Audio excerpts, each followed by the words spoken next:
Hello, everybody. Welcome back to Dishonored. I'm joined by Crooksy Cakes. Hello. Did you just say Flo? Yes, Flo.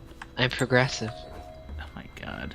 I heard supposedly that lady was kind of a jerk. I don't know for sure. Like outside the commercials. Attention all citizens. Curfew extends from I don't know for sure though. It's just something I heard. otherwise authorized. Me? Although the source was freaking Rooster Teeth, so I don't actually know how much of a credible source that is. Purple surf? Source, Crooks. Source. And I said credible, not purple. Anyways, Mysteries of Pandysia. Excerpt from a book on the far continent Pandysia.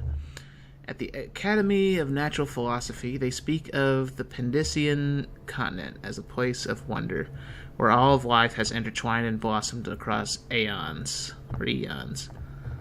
producing a vibrant ecology unrivaled in the civilized world. The overseers from the Abbey of the Everyman, by contrast, talk of horror and heresies, of cults of submen engaged in brutal, perverse rituals.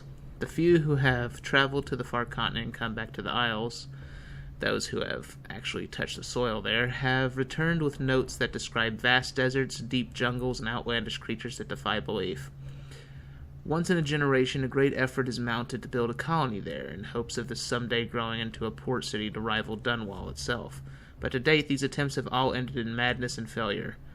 I get the distinct feeling that they're talking about Africa, or at least this world's equivalent to Africa.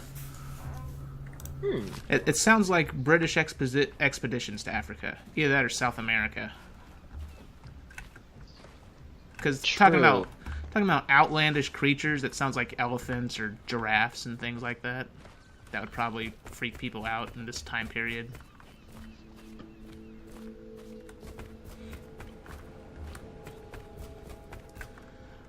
Anyways, let's see here. Anything else around here? Another book? Another map, maybe? I'm not seeing anything. Alright, let's talk to this old fool. Or we could go in here. Or not. I expect they're hard at work in there. Best join them. They'll help you get whoever really killed the Empress. I'm sure the Admiral's... Alright. Wasn't easy getting here. Welcome to the Hound Pit Pub, sir. How may I help? Hello, sir. I am Wallace, and this is Cecilia. Mm-hmm. We have been informed of your arrival and will do our best to stay out of your way while you conduct your business. Okay. Yes. Lydia's a servant. That's nice and all. Oh, Pietro's workshop. This is probably where I get special. This is probably where I buy weapons.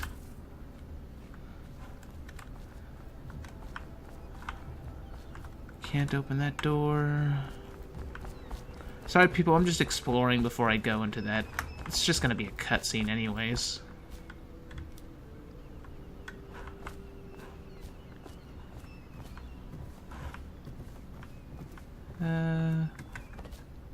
Alright. Let's just go in there now.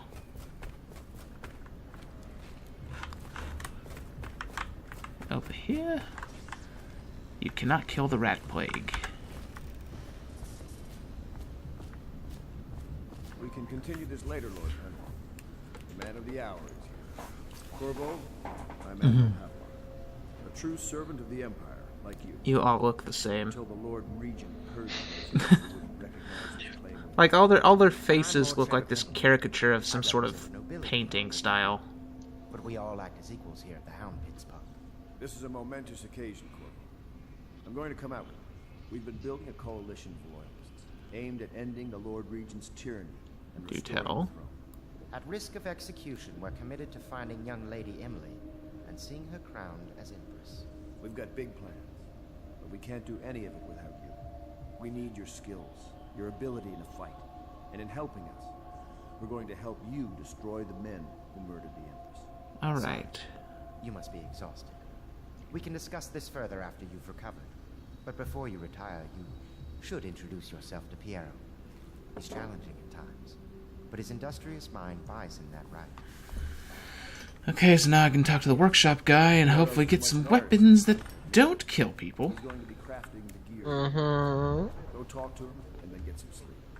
We can talk more when you've rested. Nom this food. Take this hemlock. Isn't that literally just a bottle of poison? Yep. That's what I thought. Hemlock is poison. I know, it's like one of the worst poisons, isn't it? The Old English equivalent. Yeah. Like, one of the worst poisons in the sense of it's a plant that you could run into that could kill you. Mm-hmm. Without you realizing what it is. But I think if you dilute it enough, it sort of makes you unconscious or something. Yeah. Okay, let's talk to this old fool. Weapons and gear, all custom made. For you, I will create the tools and master assassin. Oh, great. Which sounds counterproductive to what I'm trying to do. No, this cannot happen now. The tank of whale oil is running. You've got to be kidding Can me. you get a new tank from upstairs, please, while I hold this in place? Be careful. One mistake. Okay, star chart. When it explodes, there is terrible risks. Sokolov Technology in the New Age. Excerpt from a recent book detailing Sokolov's machines. One of the advantages of Sokolov's technologies is that they share the same magnetic socket for the tanks of processed whale oil they use as fuel. When a tank is exhausted, another can be plugged into place with ease, and the process is simple enough that any common workman or even the well-regardsman of the City Watch can handle the task. This applies to the arc pylon and wall-of-light security systems as well, as the powered carriages used for transport by those few who are wealthy enough to afford them. The only obvious downside of Sokolov's designs is the volatility of the tanks themselves. Few incidents have occurred resulting in damage to property or bodily harm whenever one of the tanks has exploded. Oh joy. Mm-hmm. Okay, well there's a bunch of books and stuff to read in here, so I guess I'll do that really quick. A second solution excerpt from a series of newspaper articles from prominent natural philosophers by Piero Joplin. It is through no fault of my own that the average citizen has expressed a preference for Sokolov's elixir over my own formula, sold as Piero's remedy. A name I did not choose if you must know the truth. The public has spoken its usual message of idiocy, spending their coin as a means of selecting Sokolov's formula over mine, which I believe to be equal if not superior. Much has been made over the popularity of these concoctions as a means of resisting this remarkable new plague. I say remarkable because this strain works with an efficiency we have not seen in the history of the Empire. This plague, now making its way through the city of Dunwall, is unrivaled in its effectiveness. I have studied it within the blood of those so afflicted, and it is nearly perfect. Elegant, in fact. And while it is true that Piero's remedy and Sokolov's elixir are known to protect the body against the plague equally, my own has properties not fully understood, which relate to the mind itself and the spirit. It is in this way that my formula wins out. Here is where one should pay attention to this contest, for you see, Sokolov's elixir, with its emphasis on the brute animal body, is a crass goo better suited for livestock. The subtle and secret variants and the key ingredients making up Piero's remedy ensure that it works on the higher functions that separate humankind from the mindless blue-jawed hagfish swimming in the Wrenhaven River. Sounds a little stuck up to me. Piero's request is denied. Piero, no, I will not sign off on these purchases. A bag of powdered crystal, Tivian ore, what's wrong with the metals in Gristol? King Sparrow feathers. If you need feathers, sacrifice your own pillow. Maybe at the academy everything you need was paid for by tariff and handed out willy-nilly. But this is my bar and what's left of it, and we're operating on a budget. We're running low on oil, food, elixir, building materials, and everything else, so you've got to slow down. While I'm footing the bill, I will not approve your purchases unless they're absolutely required. No more copper wire or special herbs. If you need those things, go out and scavenge them. Half the city is in ruins, so no one is going to miss any of the old odd crap you seem to need. Admiral Havlik. Okay. Sounds like he's having a bad day.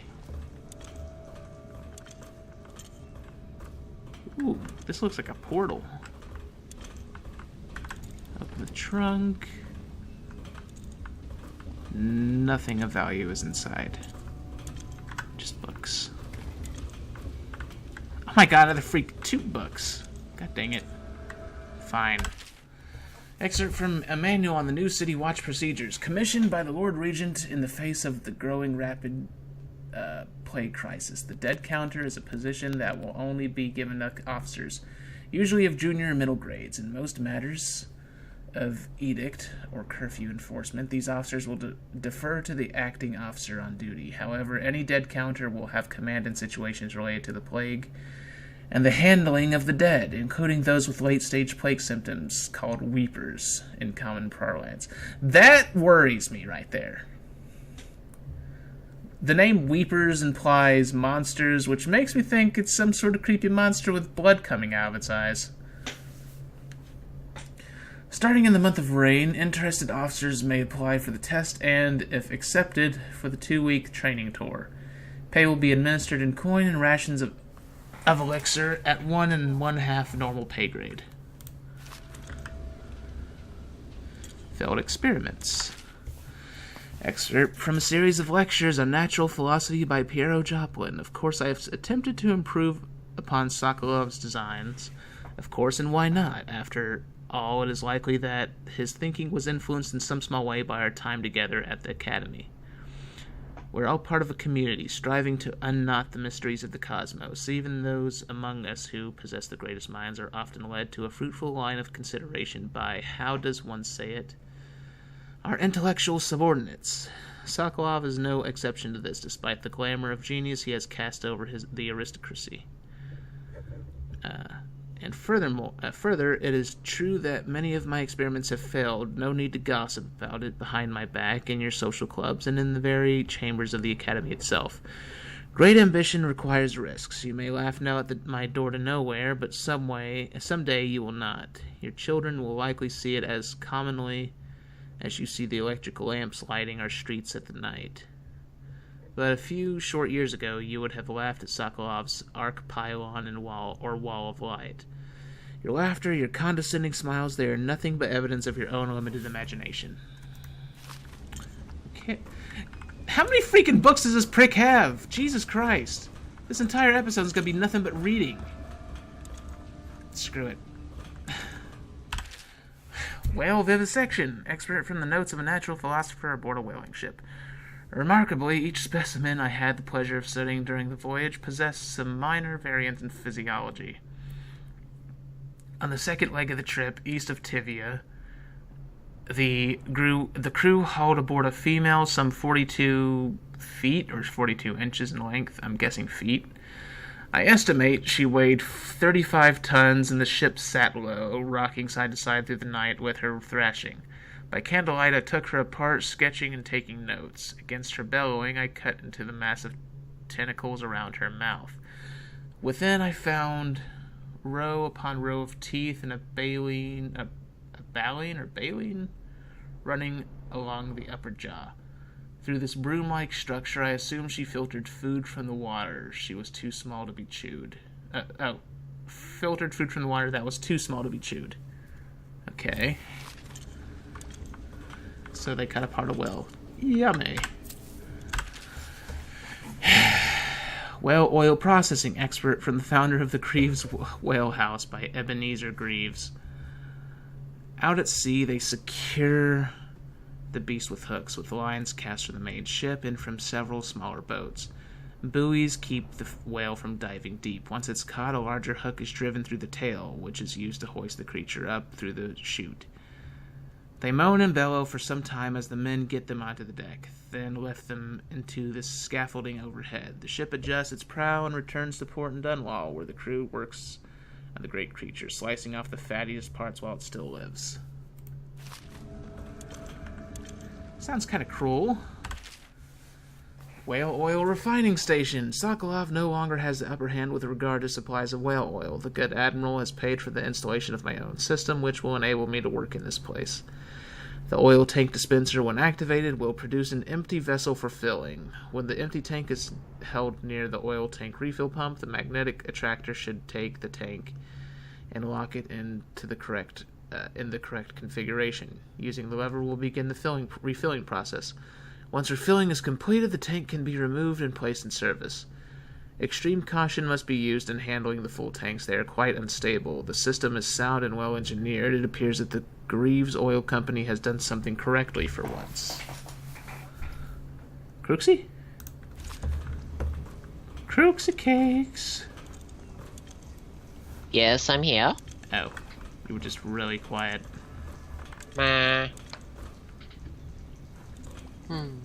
Well, you won't have to worry about the Weepers. But the what? You won't have to worry about them. The Weavers? The Weepers. Oh. Okay. Yeah, they only come out with high chaos. I speculate that a human being Oh, I see. by a process of adaptation produce high energy humors in the body. I could build a tank that would slowly increase pressure on a subject over a long period of time and then observe them for years Excuse me? to see if the formulation of energetic substances developed.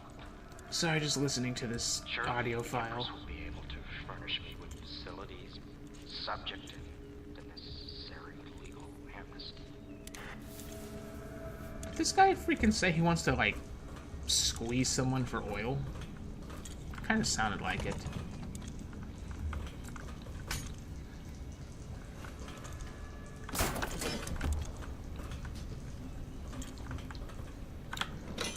Okay, dispense empty tank. I'm just gonna fill that up. There, now it's just ready for next time. I wonder what happens if I throw it. Now plug it in. I don't want to risk it. Perfect. Thank you, Cole. Here, see? The assassin's mask. Oh, now I get the fancy You're a mask. wanted man, so everyone in the city knows your face. But this mask will terror to them. If you just hold still, the fit must be precise. This is There. crazy Can you see freaking normally? steampunk skull mask. Hands out of alignment. There. Better now? I could create more for you. Upgrades for your gear, weapons, munitions. But our situation here is desperate. Scavenge the city for valuables, and I will resell them on the black market. That should give us the money to craft the things you need. Okay, well, Tell me what I can make for you. that's something zoomed in on his face. Let's have a look. Alright, we've got crossbow bolt, sleep bolt, bullet, spring razor, a trap that can be placed on any nearby surface. On nearly any surface. I'm gonna take a wild guess and say that kills people, so no. Rewire tool allows you to rewire circuitry and turn security systems to your advantage, consumed on usage. Problem is, would that eventually kill someone? I'm gonna stick with upgrades. Let's see, there's crossbow accuracy, crossbow range, crossbow reload, combat sleep dart. That I will definitely get. Sword crossing. Makes the sword more effective when locking blades and pushing against an enemy. Okay. Spring razor radius, Corvo's pistol upgrade, which I think makes it a shotgun.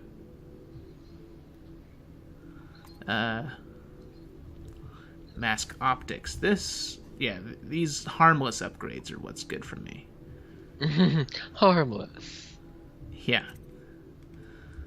Okay, so there's mask optics, bullet capacity, bolt capacity, grenade capacity, which I'm not going to use, spring razor capacity, and bone charm. But what the crap are bone charms, and what are they used for? Probably powers? Let me see. Anyways, I'll get mask optics, and... Bone charms. Mystical objects created from the bones of whales, humans, and other animals. Each with a unique effect on the user's constitution and abilities. Okay, so they can increase your health or give you upgrades to your abilities. Joy. You must be exhausted. I advise Well, I got mask optics and sleep darts, your life so will get this should even help. more difficult. Let's see here. You should rest. Charms and effects. Oh, each one gives you a different ability. Oh. Okay, so basically the more freaking bone charms you can hold, the more abilities you can use at once. No, the more that you find, the more abilities that you gain. Oh, okay. Well, then I will increase that capacity next time I have some more money. Yep. Well, let's see here. I'm just reading, like, I'm skimming through them. Slightly faster climbing, 20% increased maximum mana to use your abilities with. Isn't there like some sort of teleporting ability? There is a teleporting ability. I think that's the first one you get. Okay, yeah, because well, I think I'm about to get it because the world has turned into a drug trip. Oh, yay! But I will end this episode here, and then we will move into this weird drug trip that looks like it's out of the secret world and go get the power.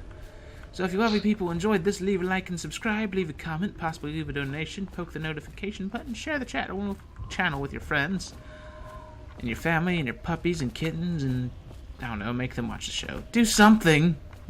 Poke my Patreon maybe, if you lovely people that are generous. And don't tease them with it. Tease them with it. Huh? Never mind. Anyways, have a good night, everybody. Good night.